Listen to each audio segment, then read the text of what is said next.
Hey everybody, Puzzle Max here, and today we're going to take a quick look at a new puzzle I got recently called the Retrograde 3x3.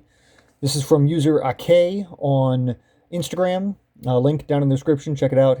They make some really cool designs and 3D printed puzzles, and sometimes they offer to sell them. This one I got just because they were having a pretty good luck with it and decided to sell a few of them, so who knows, they may still be selling them there. Check it out, ask if you're curious. But this puzzle is really cool. It's a lot of fun, and as soon as I saw it in use, it immediately struck my fancy, and I knew I really wanted one in my collection.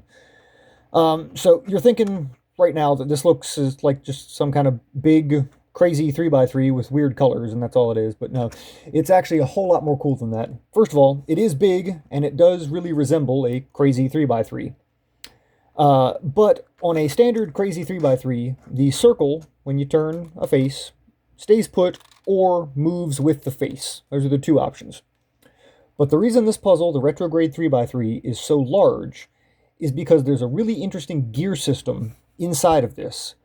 So instead of the circles just staying put, whenever I turn a face, that circle is going to turn the opposite direction. So if I do just a front turn on this, that green circle rotates the opposite direction. Easier to see with two colors, so let me just set that up. So now here, if I turn this green face, this is going to rotate the opposite direction. Really, really cool. Kind of similar to the concept of the orbit cube, but I like this one better because it's more straightforward, there's less involved, and it just seemed like it would be more intuitive and fun to figure out. It took me a couple hours to figure out commutators for that, and I'm going to show you those commutators and how I figured what I figured out and how they work. I will not be solving this on camera, but I will show you the commutators to at least spark your interest, and you can check out Akkei on Instagram and ask some questions if you want to buy them from there. So the solve of this is pretty straightforward. It just involves 3x3 techniques and some intuitive setup and commutators.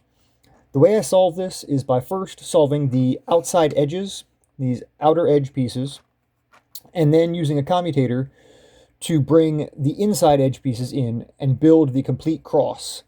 The commutator that I use for building those inside edges to complete the cross on every face messes up the corners, so you can ignore the corners for the first two steps.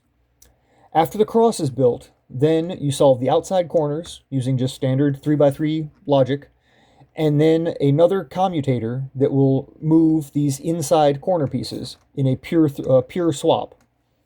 And because that is a pure cycle, I'm going to show you that one first, even though it's the last step in the solve. But it's going to be easier to see when a puzzle isn't messed up or anything. So what this swap does is it's going to bring this inside corner piece down to here, and it's also going to take this inside corner piece and swap it with this one. So you got two separate swaps happening. It's straightforward. It uses a combination of the regular Soon algorithm and just an extra turn. So first things first, let's just go ahead and show this. This is the corner swap that would be done, inside corner swap, that would be the last step in an actual solve. And this is just right, up, right inverse, up, right, up, right inverse, and then down inverse, and then right, up, right inverse, up inverse, right, up inverse, right inverse, and then undo that down turn.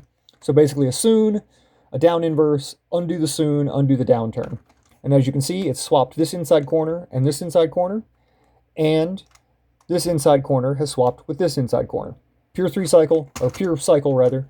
And it works with the left-handed version. You can do it, and there's other ways to do it, but it's the same basic thing. So let me undo that real quick. The puzzle turns really well. There's some catching because the centers don't always line up. You have to double check that. But when things do turn, they turn very smoothly. I mean, you can see I'm basically finger tricking those up moves and things like that.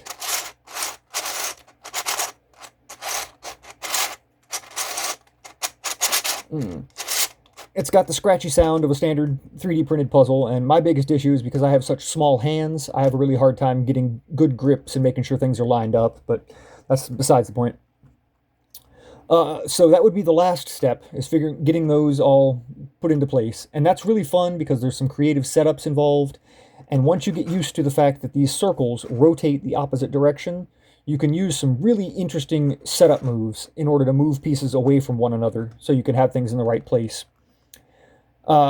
So the second step in the solve, after you get the inside or the outside edges in place using just standard through 3x3 moves, is to finish the cross on every face. So basically get these inside edges in place. Now this isn't a pure cycle, but it is a clean 3 cycle. So it only affects the inside edges that you're looking to affect, but it does mess up the corners all throughout the puzzle. And what this one does is it's going to move this inside edge on the top down to this inside edge, and then this inside edge is going to move to this position. It can move to any of the other pieces on the bottom, but basically that's the base model, where this is going to move to here, this is going to move over to here, and this is going to move up to here. So the way I'm going to do this is just straightforward. It's a very easy commutator. There's just a little more extra moves involved to keep track of. And because the corners get messed up in the process, it can get a little difficult to follow. But it won't mess up any of the outside edges that you've already put in place from the beginning. So first step here is very easy. It still uses the Soon algorithm and just some setup moves. So I'm going to go front. Before I do that, one thing. The way the Soon algorithm works on here is when you do a Soon on a standard 3x3, you cycle the outside edges this direction. But because this inside circle turns the opposite direction, you basically move these outside edge pieces around counterclockwise, and you move the inside edges around clockwise on the bottom. So if I put something here, I can move this piece into place without messing up any of the other outside edges on the top, which is what I'm going to do. So I'm going to bring that up to the top with a front, and then just a regular Soon. Right inverse, up, right, up, right inverse. So you can see it's moved that blue out, swap it with that green. Now I'm going to undo that front turn, so front. Now I'm going to swap this green for this blue piece with just a down turn. And now I'm going to redo that front 2. And then I'm going to undo that Soon move to replace this blue with this blue and leave this blue on the top face. So right, up, right inverse, up inverse, right, up inverse, right inverse. And then front, and undo the down move that was done. And again, I said that messes up corners, ignore those, but you can see that all of the edges, outside edge pieces, are still in place. And exactly what I said, this green piece jumped down to here. The blue piece that was here, you can't really tell, but it jumped over to here. And this blue piece jumped up to the top. So it's a very straightforward set of moves, and it was difficult to come up with because I kept messing up the corners, and that was throwing me off, throwing me for a loop, because I was looking for a pure 3 cycle. But once I discovered what it was doing, it made sense. This is a very fun puzzle. Like I said, check out Akkei on Instagram. There's some great looking puzzles that they've come up with and put pictures of, 3D prints of, and send them a message if you are interested in buying something. They may or may not be able to print it for you, who knows. But this is a really fun puzzle. I'm glad I added it to my collection, and hopefully there'll be some more stuff from this designer that comes out in the future that'll be even more interesting and get on my shelves in the future. But for now, I think this is a great puzzle, and with that I'll leave you, and as always, happy solving.